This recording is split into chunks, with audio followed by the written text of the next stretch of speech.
Hey friendos, my name is Nez and welcome back for some more Monster Road Trip. We're back at it again for yet another playthrough, and this time we're gonna go for the money ending. We plan to pick up Miranda as we head towards the Merkingdom feast. Let's play! 1 player, Road Tripper, easy. Ah, the road, that mythical beast of asphalt. We once tamed it in what became one of the strangest, most wonderful journey of our lives. Back then, we were young and unafraid. Summer was coming to an end when Polly and Scott planned a road trip. This was the Pragmasters after all. Scott Howell, 21, a werewolf athlete who compensated for his rather small brain with a stupidly huge heart. And Polly Guy, she's 22, I guess, a party ghost with insatiable hunger for all the wrong things. Each of them were by themselves an agent of chaos. But together they were the perfect combo for hijinks to ensue. Who in their right mind would have agreed to join them on such a trip? Who are we? Okay, so we've already played as Juan, Zoe, and Hazel. This time, let's play as Glitch. And let's go with Surf Rock, because we're headed towards the sea. Was the road trip a dangerous idea? Yes. Was it poorly planned? Yes. Did we do it anyway? Fuck yes. Or in the end, we were young and unafraid, and we were ready to start. And as usual, we're starting from the first pit stop. So we could pick up Miranda as a hitchhiker. Miranda, join us for our road trip. Conversation effect. For 1 week every turn, you'll gain stamina and lose mind. You invite Miranda to join your road trip. A road trip? Sure, I suppose I'll go. Do you have a palanquin prepared for me? No. We were thinking you would just sit in the car, like the rest of us. Really? My goodness, we really will be roughing it. Okay, now we just have to romance Miranda. And then, we'll bring her to the Merkingdom feast. Week 2! Where do we go? We gotta earn money! Let's go to... We could go to the Rave in the desert, or the Dynast. Let's go to... the Rave.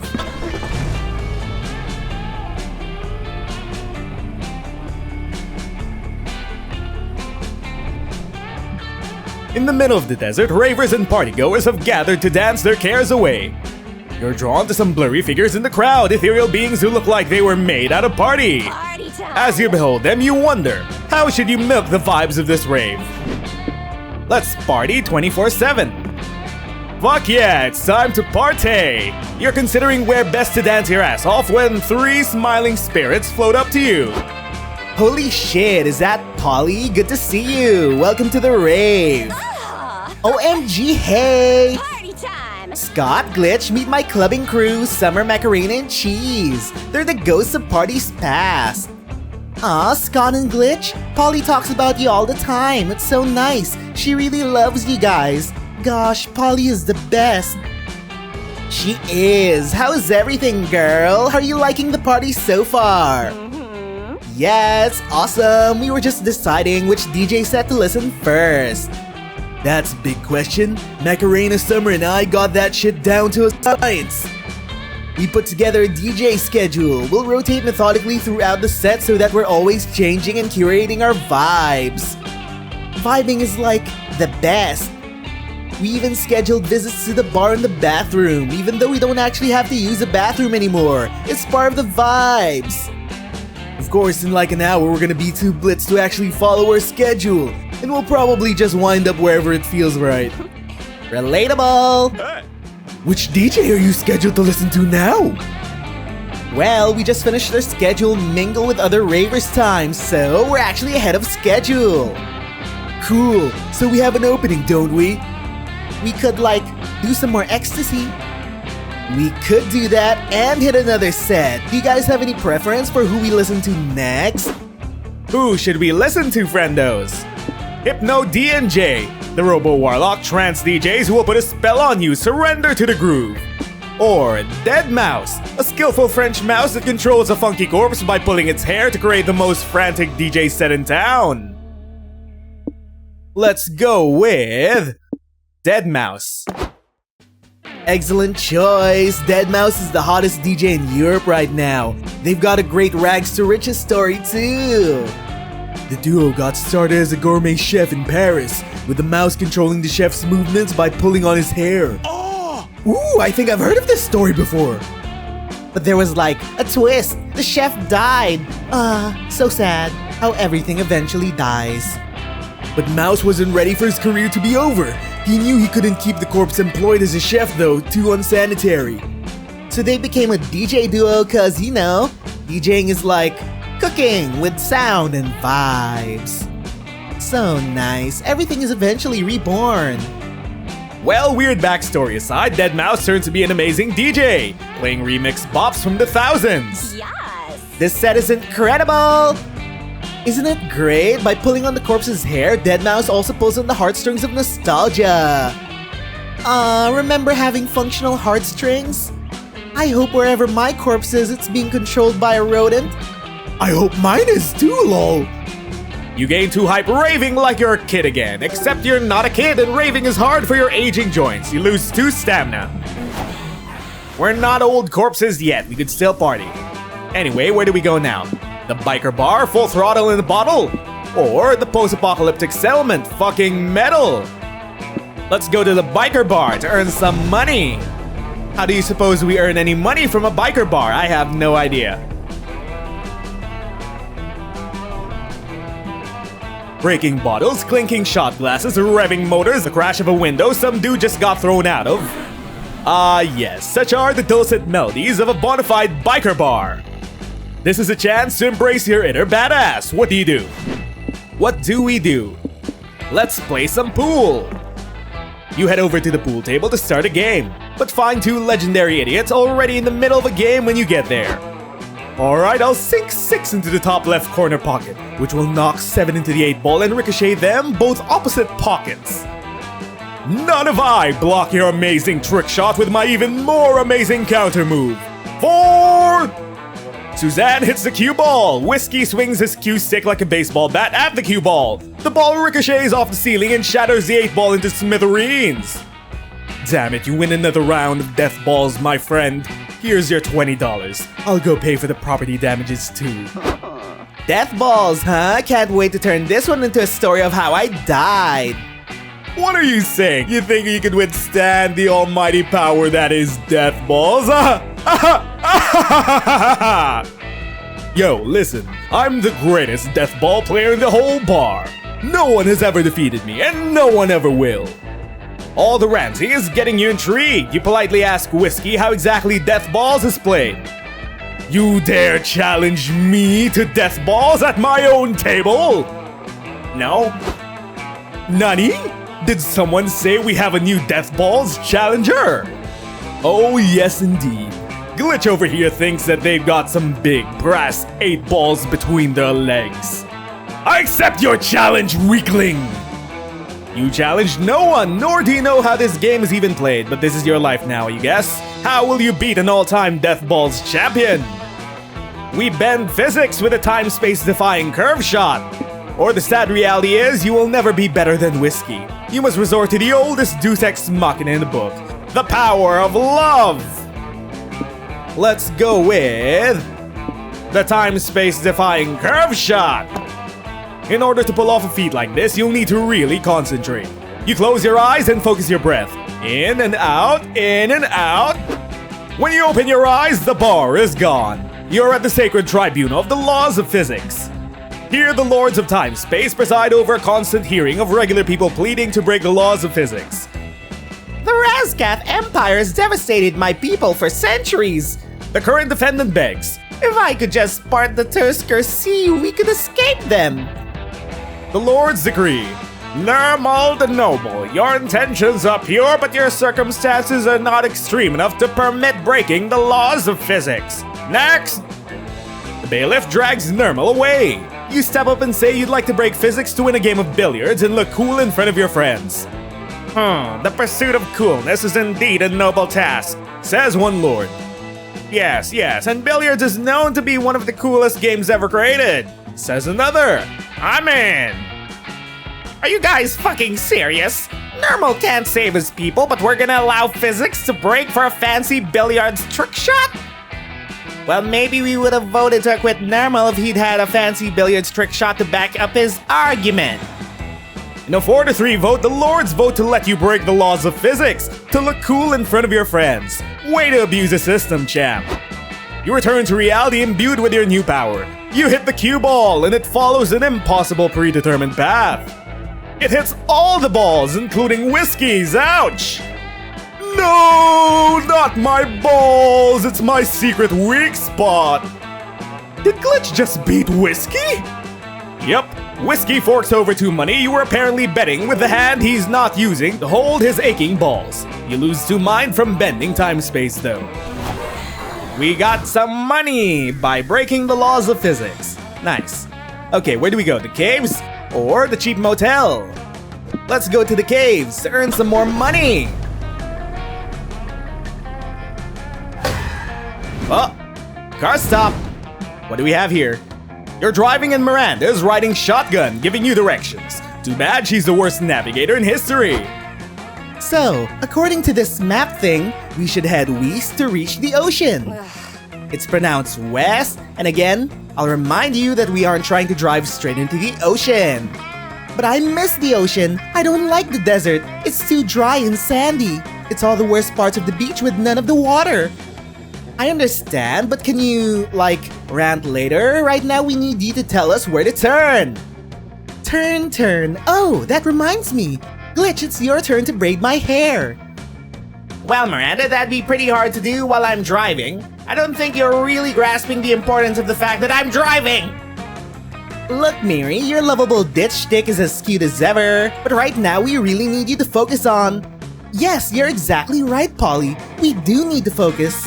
Focus on this beautiful song I just made up about how great I am at being a navigator. I can show you the road, big, winding, confusing. Tell me, peasants, when did you last let a princess be your guide?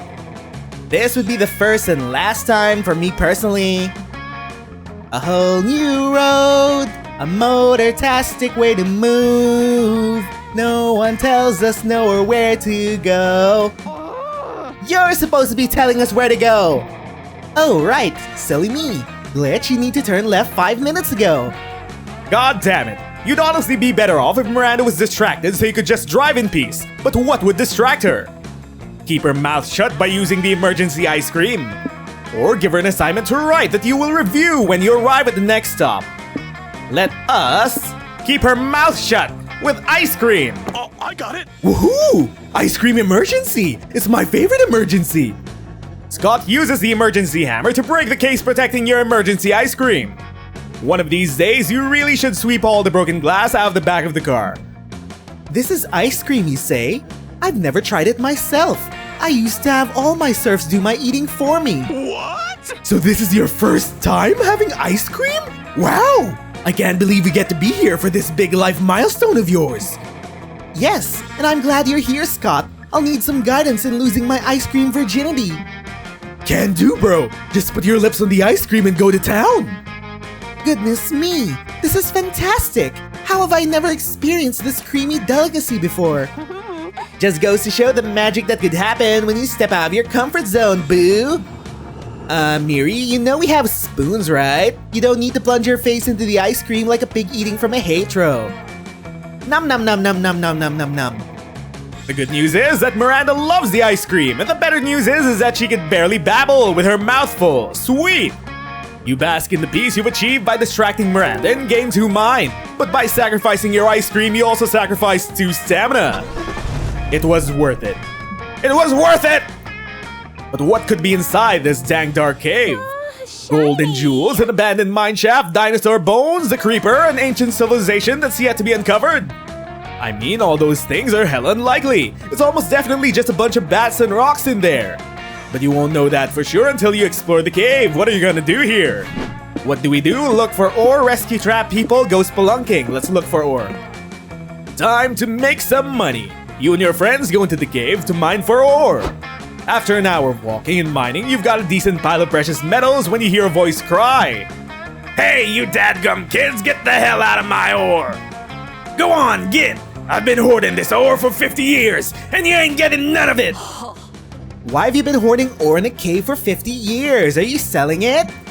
No! I don't want money, I want ore! You can't put a price on precious stones! Each one's perfect, priceless, and unique! Just look at my sitting ore! I can spend hours crouching uncomfortably on it! Ain't she a beaut? This one's my shitting ore! Yeah, I shit on it! If you all need to go, I have a guest shitting ore cleaned up for ya! And this tall drink of water is Orphelia, my ore wife! Awesome, bro! Dang, bro, it sounds like you got life all figured out. I'm jealous. Is there anything we could trade you for? One of your best ores? Pretty please? What's your offer? Well, what do you want? Hell if I know. You got any suggestions? I've been in this game for so long, I ain't got a frame of reference for what ore's worth. Oh, cool then. He'll be super easy to scam. You offer to trade the weird ore collector. Long expositive stories of your lives, you'd be giving him the next best thing, lore. Or therapy. Let's go with therapy. Huh? Therapy? I don't know. Don't you need a license to do therapy on someone? Yeah, good point. Maybe we could just listen to this guy for a while, offering him a sympathetic ear and a shoulder to cry on. Can I still take notes on a clipboard? Sure. Cool, it's a deal. Tell us all about your problems, ore collector. My problems? What problems could I have when I'm surrounded by beautiful ore? There's a lack of food in here, no exposure to sunlight, not seeing another soul for 50 years. Nope, I don't give a fuck about none of that. But I guess there is one thing that bothers me.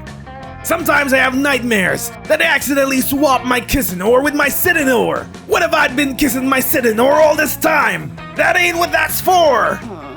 Okay, crazy theory. But I'm sensing that you have an ore obsession that's a little unhealthy. At least that's what I wrote in my clipboard right under the tic-tac-toe game I'm playing with myself. Maybe you're right. Sometimes Orphelia says I'm overly possessive. Maybe that's why I care so much about my ore. Now that I think about it, I spend more time worrying about losing my ore than actually enjoying it. Oh no, what do I do? You could give us one of your ores, sever those attachment issues or whatever. Okay, if you think it'll help, here's Orwin, my youngest ore son. Take good care of him, will ya? You will not. You later sell the ore for 2 money. It's almost enough to pay for the actual therapy you need after that convo took 2 mine from you. No! Orwin, no! We sold Orwin. Okay. Where do we go? Let's go to the cult headquarters. Gain some more money. Oh wait, no, I forgot. We probably need to gain some mine because we're gonna lose it from Miranda. Anyway. Are you really going to join a cult? I suppose they've got team building, all the dead goats you could ever want, maybe even fun ritual orgies. If you could ignore all the murder and brainwashing practices, it honestly sounds like fun. Where do you start? Let us go to the cult marketing meeting. What is a cult but a club that takes itself really, really seriously? And clubs need to market themselves to find new members, right? Following this logic, you assume the cultists must be having a marketing strategy meeting somewhere. And lo and behold, there they are. Brothers of Mothra, keepers of the sacred secrecy and darkness, we are having a crisis! Our recruitment numbers are extremely low this month! We tried flyers, we tried making obscure fortune cookies with our holy message inside. We even tried leaving dead goats around town. Why isn't it working? Even you must realize those outreach campaigns are awful, Brother Alexei. We do well to hire a real marketing director. True, but it's impossible to know which career professionals are recruited into the cult beforehand. That's how we ended up with 8 former furniture designers, but no marketers. At least the sacrificial chamber is full of comfy sofas now. It would be nice if we had some security personnel. For example, I just noticed those 2 outsiders snuck into the meeting and have been here this whole time. I'm here. Hi! Hello! Sup, brothers? Before you throw us in a cell or sacrifice us to your god for sneaking in, consider that we could help you recruit more followers. Let's try carving join a cult on 666 goats and scattering them around the city. People love goats. We already tried that. It didn't go over too well. What about 667 goats? You distract Scott with a squeaky ball and take the floor. Time to show off your brilliant cult marketing strategy. What do? Become a sponsor of the annual competitive Secret Santa tournament. You don't get why anyone would watch it, but for some reason people do. Or half the time people join cults and gangs because they have cool exclusive tattoos. It's time to use your knowledge in arcane glyphs. Mothra tramp stamps for everyone. Let's go with the tramp stamps. Great plan. Great idea. We could even call them Mathram stamps. That could work. What should the Mathram stamps look like though? Maybe we could do a tattoo of my mom's name. It'd have a lot of emotional meaning. But aren't we all getting the same tattoo? Why would anyone else want a tattoo of your mom's name? Well, her name is Martha. That sounds a lot like Mathra. It kind of fits. Wait, your mother's name is Mathra? So is mine. Did you join this cult because the deity sounds a lot like your mom's name? Stop, no Martha tattoo. We should make a tattoo that appeals to the masses. The whole point is to increase our membership, remember? Let's think, what do people who aren't into cults like? What about an iguana? Reptiles are cool. Oh, add a xylophone. An iguana playing a funky xylophone would be hella cute. Maybe an iguana playing a xylophone under a palm tree. People like the tropics. Done. We'll all get Mathram stamps of an iguana playing the xylophone under a palm tree. Anyone else object? Can the iguana be named Martha? You use 2 magic giving the cultists their arcane tramp stamps. Then they pay you 2 money for your help. We all got tramp stamps. I'm in my slut phase, friendos. And as a horny degenerate, we're gonna flirt with our favorite sexy fish girl. Miranda! Talk to us, baby! What do we talk about? Her sister-in-law Danda? Her sister Belanda? I want to talk about the shark sister. Belanda? Gosh, Belanda is so admirable. She's always waging wars here and there to expand the Merkingdom. One would think the other kingdoms would be happy to forfeit their power and become annexed to the Merkingdom. But you'd be surprised how many of them actually resist this marvelous opportunity. The reason for doing so escapes my understanding. It's a real mystery, huh? Yes. But then Belanda comes in, and with her charm and vast armies, it's hard to say no to her.